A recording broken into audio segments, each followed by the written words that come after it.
यीशु मसीह, आपका वचन हमारे पांव के दीपक, हमारे मार्ग के लिए उजियाला है। खुदा यीशु मसीह, जब आपके वचन को पढ़ो या सुनो, खुदा यीशु मसीह, बोलने वाले मैंने पवित्र आत्मा आप मुझमें होके अपने प्रकाशनों को दीजिए। खुदा यीशु मसीह, अपने प्रकाशनों को दीजिए, अपनी गूढ़ बातों को प्रकट कीजिए। खुदा यीशु मसीह, पवित्र आत्मा जी, मेरी जीभ से हर एक अल्फाज पवित्र आत्मा जी आपकी हिदायत के अनुसार निकलेगा। जो आज आप बात करना चाहते हैं, अपने लोगों तक बताना चाहते हैं, वो मैसेज मैं इंटर डिलीवर करने पाऊँ। खुदा यीशु मसीह, मेरी जीभ पे, मेरी दी आत्मा प्राण पे टोटली पवित्र आत्मा जी आपके कब्जे को मांगते। एक शब्द ना ज्यादा ना एक शब्द कम, जितना आप चाहते मैं उतना बोलूं। खुदा यीशु मसीह, आपकी उपस्थिति को मांगते। खुदा यीशु मसीह, आपके लहू में अपने आप को छिपाते हैं। धन्यवाद की भेंट मांगते यीशु के नाम से। के वक्त की खुदा यीशु मसीह का वचन कहता है कि प्रार्थना के विषय में यीशु मसीह की शिक्षा, हालेलुया, कि यीशु मसीह ने एक प्रार्थना के विषय में शिक्षा दी है। तो क्या शिक्षा दे रहे हैं? हालेलुया, हम लूका की पुस्तक उसका 11 अध्याय उसकी 5 पद संख्या से हम पढ़ेंगे। लूका की पुस्तक उसका 11 अध्याय उसकी पद संख्या 5 से हम पढ़ेंगे कि प्रार्थना के विषय में यीशु मसीह की शिक्षा।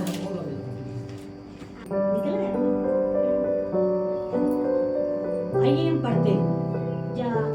तब उसने उनसे कहा, तुम में से कौन है कि उसका एक मित्र हो, वह आधी रात को उसके पास जाकर उससे कहे, हे मित्र, मुझे 3 रोटियां दे, क्योंकि एक यात्री मित्र मेरे पास आया है और उसके आगे रखने के लिए मेरे पास कुछ नहीं है। और वह भीतर से उत्तर दे, मुझे दुख ना दे, अब तो द्वार बंद है और मेरे बालक मेरे पास बिछौने पर हैं, इसलिए मैं उठकर तुझे दे नहीं सकता। मैं तुझसे कहता हूँ, यदि उसका मित्र होने पर भी उसको उठकर ना दे, तो भी उसके लज्जा छोड़कर उतने उठकर देगा। मैं तुमसे सच कहता हूँ कि मांगो तो दिया जाएगा, ढूंढो तुम पाओगे, खटखटाओ तुम्हारे लिए खोला जाएगा। हालेलुया।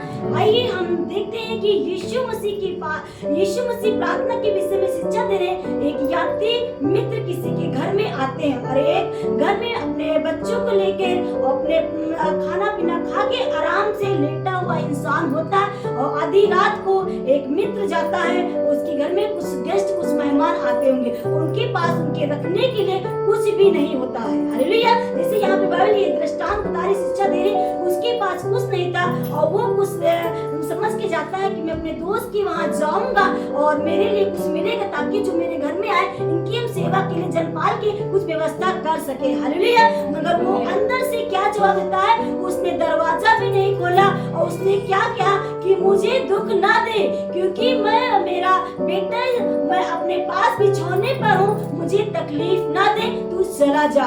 उसने कहा, मगर उस आदमी ने, उस व्यक्ति ने, उसने ये लास्ट डिसीजन नहीं माना। किसने मना कर दिया? तो हम निराश होके, हताश होके हम चले जाए। हालेलुया।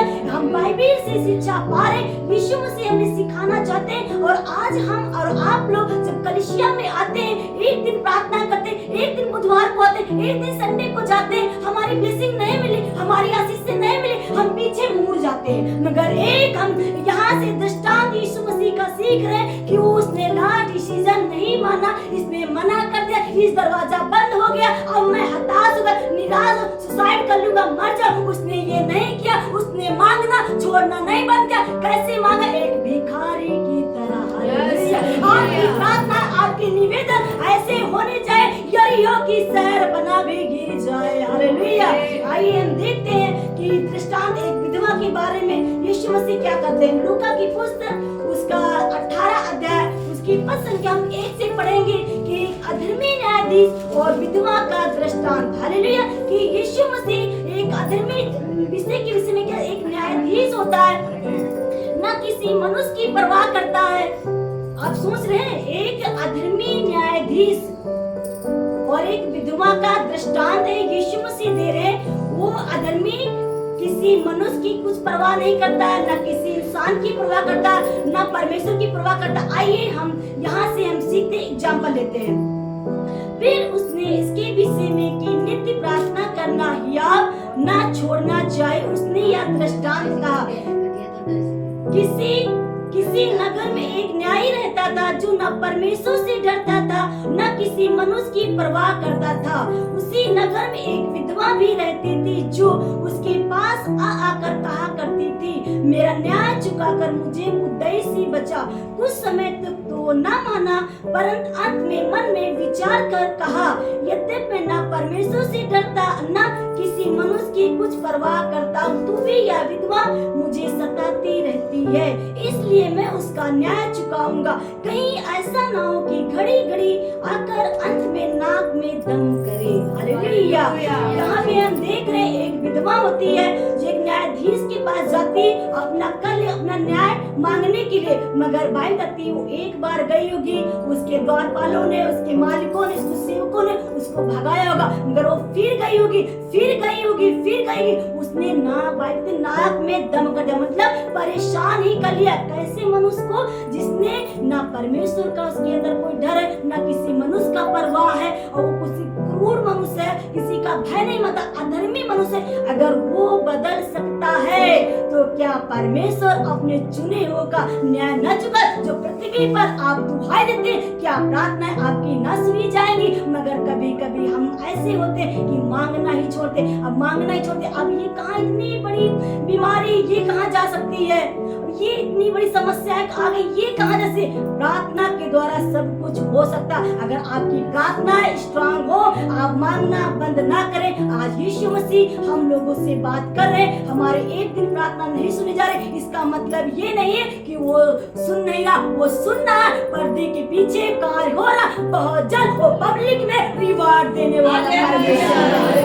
इसलिए प्रार्थना होनी चाहिए, ये आप नहीं छोड़ना चाहिए। एक विधवा से हम सीखते हैं कि लिखा है कि उसने मांगना नहीं छोड़ा। उसने एक मित्र को देखते हैं, उसने ये समझ के नहीं उठा कि मैं मित्र हूँ इसलिए मैं इसको रोटी दे दूंगा, मेरे पास कोई गेस्ट आ जाए, मेरी फ्रेंड आ जाए तो मैं मेरे पास जो कुछ भी होगा उसको दे दूंगा। वो इसलिए नहीं दिया, इसलिए दिया उसने शर्म बेचकर एक भिखारी की तरह मांगना नहीं छोड़ा। वो मांगता गया, वो उसने उठकर उसको रोटी दी। हालेलुया। वो बड़ा परमेश्वर, वो राजा का मन भी जल की समान धाराओं के समान यहोवा के हाथ में रहता, जिधर जाएगा उधर मोड़ देगा। जो इंसान से आपकी उम्मीद नहीं होगी कि ये इंसान क्या मेरी जिंदगी में कार्य कर सकता है, जिस गली से आपको उम्मीद नहीं होगी इस गली से क्या मेरे लिए कोई रास्ता निकल सकता, उसी गली से, उसी इंसान से परमेश्वर आपके कार्य को कराएगा, तब बड़ी परमेश्वर की महिमा होगी। कुछ बातें परमेश्वर की महिमा के लिए होती हैं। अगर हमारी प्रार्थनाओं में कुछ देरी है, इसका मतलब ये नहीं खुदा यीशु मसीह हमारी प्रार्थना को सुन नहीं रहा, वो सुन रहा है, वो उचित समय पे वो प्रतिफल दे देगा। कभी कभी हमारी टेस्टिंग भी होती, क्या हम मांगना छोड़ देंगे, परमेश्वर के भवन में आना छोड़ देंगे, क्या वर्शिप करना छोड़ देंगे, क्या हताश होकर निराश होकर बैकस्लाइड हो जाएंगे? परमेश्वर हमारी नियत को देखता। अगर आप अड़े और खड़े हैं परमेश्वर के भवन में, एक विधवा की तरह आप न्याय मांग रहे हैं, एक मित्र की तरह लज्जा छोड़ करके मांग रहे हैं, परमेश्वर आपको दे देगा। ये बात मैं नहीं बता रही, ये खुदा का कलाम आज के खुदा यीशु मसीह आप लोगों से बात कर रहा। हालेलुया। इसलिए अपने हृदय, अपने मनों को कठोर मत ना करें, अपने चीजों को, अपनी प्रॉब्लम को, अपनी समस्याओं को यीशु के सामने रखते जाए जब तक आपका न्याय ना चुकाया जाए। हालेलुया। वो परमेश्वर न्यायी, और तो आपको तुरंत इसलिए लिखा है मत्ती के 7:7 में लिखा, मांगोगे तुम्हें मिलेगा, ढूंढोगे तुम पाओगे, खटखटाओगे तुम्हारे लिए खोला जाएगा। कभी कभी हम मांगना ही छोड़ते, खटखटाना ही छोड़ते हैं, जाना ही ढूंढना ही छोड़ते। परमेश्वर कहाँ अब कब मिलेंगे? दानियल 3 टाइम प्रार्थना करता था। हालेलुया। हमें भी अपनी प्रार्थनाएं रुकनी चाहिए। सुबह सबसे पहले उठे, सबसे पहले अपनी चीजों को, अपने घर बार को, अपनी नौकरी को, अपने कलीसिया को, अपने दासों को यीशु मसीह के हाथों में सौंपे। हालेलुया। अपनी चीजों, दिनचर्या में जो कार्य करते उसको यीशु के हाथ में सौंपे। फिर दोपहर में टाइम में प्रार्थना कर, फिर शाम को प्रार्थना करें। हमारा उठना, हमारी पहली प्रार्थना, अपने बिस्तर से उठना प्रार्थना, रात में तकिए पे जाने से पहले भी प्रार्थना होनी चाहिए। अगर आपने ये सिस्टम को अपना लिया, इस नियम को फॉलो कर लिया, सच में आपके जीवन में बड़ा मिरेकल हो जाएगा। आपकी उम्मीद में कैसे क्या होगा, परमेश्वर सब कुछ देख रहा। आपके हर आंसू को, हर एक प्रार्थना को उसने संभाल कर उसके पवित्र कटोरे में पहुंच गई है, और बहुत जल्द आपके जीवनों में जो आप चाह रहे हैं वो आपके जीवन में होने जा रहा है। हालेलुया। सच में जब एली के पास वो जब गई थी हन्ना प्रार्थना करने, वो गिड़गिड़ाई थी, तो रो रही थी और यीशु परमेश्वर से बात कर रही थी और परमेश्वर ने उसको क्या किया कि एली ने कहा यहोवा तेरी मन की इच्छा पूरी करे। हालेलुया। आपकी प्रार्थना ऐसी होनी चाहिए कि परमेश्वर के दास ने कहा कि हन्ना से कि तेरी मन की इच्छा पूरी करे। आज के वचन के अनुसार खुदा यीशु मसीह जितने लोग यहाँ पे बैठे जो प्रार्थना निवेदन कर रहे हैं, इनकी मनों की इच्छा पूरी होने पाए। खुदा यीशु मसीह बड़ी बरकत, बड़ी आशीष को उनके जीवनों में फलता फूलने को देखने पाए। खुदा यीशु मसीह इनका यहाँ आना, इनका गीत गाना, वचनों को सुनना, ये व्यर्थ न जाने पाए, 100 गुना आशीष लेके आए। जो भी दर्शक की वचन को सुनते हैं उनके घरों, उनके परिवारों में, ये ऑनलाइन सेवा में भी इस्तेमाल होने पाए। आपकी रूह, आपकी पवित्र आत्मा कार्य करने पाए। यीशु के नाम से मांगते हैं।